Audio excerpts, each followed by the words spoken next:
What's up, 11th graders? Hope you're doing well. Here we go with your 5th Algebra and Trigonometry class. Today, we're actually going to be talking about evaluating trigonometric functions of 30 and 60 degree triangles. And we're actually going to be learning how to use the scientific calculator in order to find the basic trigonometric functions. So kind of recapping, in our previous video, what we did was we actually solved a triangle similar to this one, but it had a 45, 45, 90 degree. Now 30, 60, 90, which is the triangle that we're going to be working with today, just like the 45, 45, and 90 degree triangle, have very similar sines and cosines and tangents. Now remember that your sine, cosines, and tangents are actually, your sine is opposite over hypotenuse, cosine is adjacent over hypotenuse, and tangent is opposite over adjacent, and that the other three trigonometric functions are the inverse. For example, the inverse of the sine, which is opposite over hypotenuse, would actually be the cosecant, which is hypotenuse over opposite. And the cosine, the second, is actually the inverse of the cosine. So if the cosine is adjacent over hypotenuse, the second would be hypotenuse over adjacent.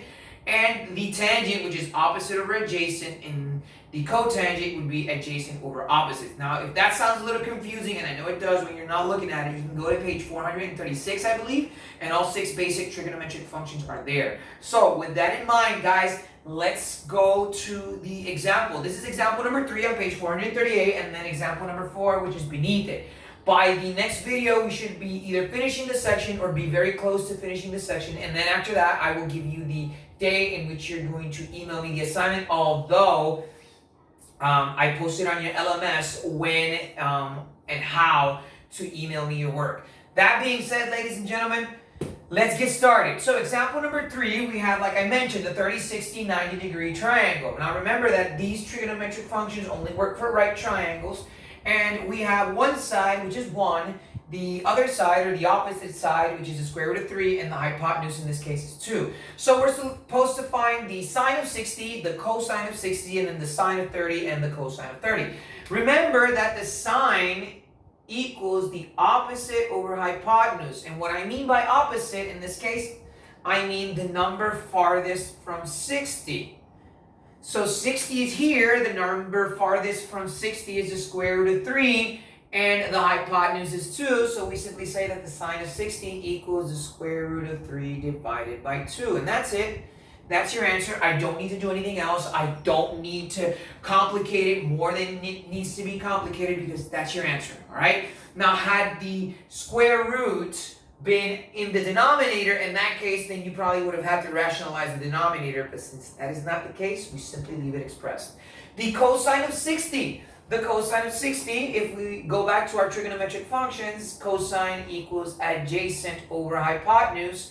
The adjacent in this case is the number that is closest to 60, so the number closest to 60 is 1, and the hypotenuse is 2, so we say that the cosine of 60 is actually 1/2.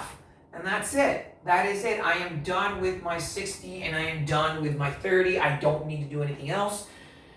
And another thing is, and at the bottom of page 438, they actually have a little table where they're giving you the sine, the cosine, and the tangent of 30, 60, and 45, because they're very common. They're used in a lot of other applications, and they're basically, formulas. Anyway, now we're actually going to look at the sine of 30. So 30 is all the way over here. Remember that sine, and I'm going to rewrite it, is opposite over hypotenuse. And opposite over hypotenuse means the farthest angle, or the farthest number from the angle, divided by the hypotenuse. The farthest number from 30 degrees is 1, so that would be my opposite. So we would say the sine of 30 equals 1. And the hypotenuse is 2, so that would equal 1/2. And that's it. Sine of 30 degrees equals 1/2. That's all, guys. That is absolutely all. We don't need to do anything else to it. That's our answer. Now we're going to move on to the cosine of 30 degrees. Now, the cosine of 30 degrees is, once again, the number closest, in this case, to 30. So just to kind of remember or keep brushing it up, and you don't have to do this every time, but I'm just doing it because the more you see these formulas, the easier it is to memorize them. Cosine is adjacent over hypotenuse.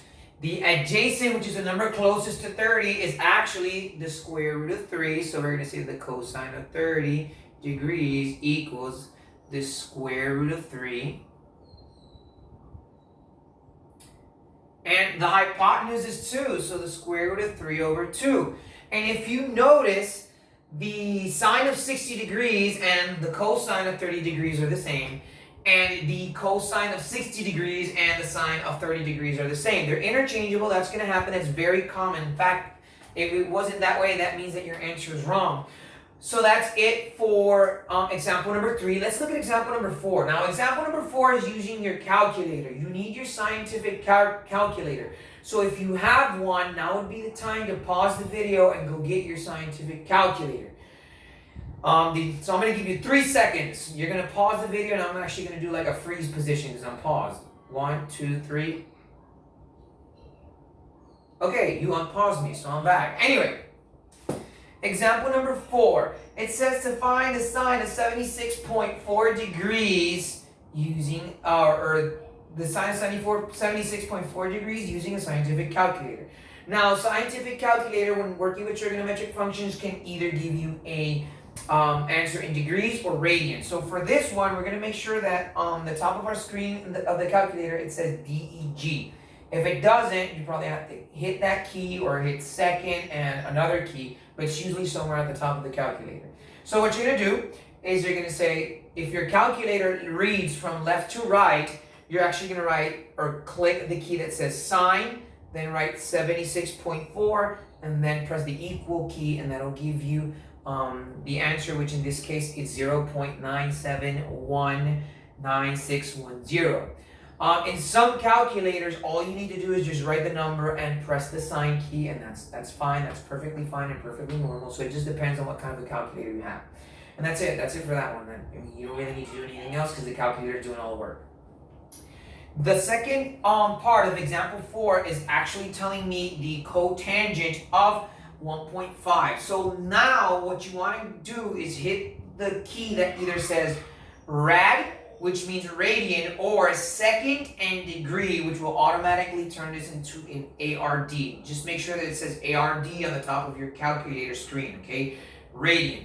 So you're actually gonna, depending on if your calculator reads it from left to right or not, if it reads it from left to right, you actually press the tangent key, then write 1.5, and then it's going to give you an answer.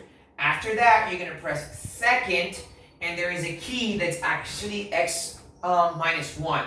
And the key that is x minus 1, actually, or x elevated to the power of negative 1, means inverse. And when you hit the answer that you got for the tangent of 1.5, you hit second, you press this key, it's actually going to give you this number.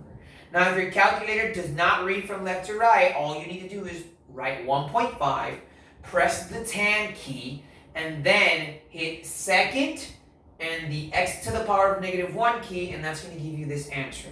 Now, it depends on the kind of calculator that you have. Some calculators will read it from left to right, others won't. If you're using your cell phone, it's going to vary if you have an iPhone or if you have a Samsung. But that's it, guys. That is it for today. Now, what work are you going to do? The work is actually both checkpoints. There are 2 checkpoints on page 438. You're going to do them both, okay? On Friday, I am going to upload the last class of the week, and the Friday video will actually tell you when you're going to start emailing me the assignments, all right? So check out this video, go to your LMS, look for your Algebra and Trigonometry class, and you're going to see this video. If not, you can also go straight to my YouTube channel, all right, which is Maestro Frovel, Mr. Marquez. Hit the subscribe button, hit the bell notification button, and as soon as I upload this video, you'll get a notification. So guys, stay safe, hope to see you soon, and this is your favorite teacher. Stop the madness, admit that I'm your favorite teacher, even though you don't want to. Stay safe, guys, and we'll see each other soon. Bye.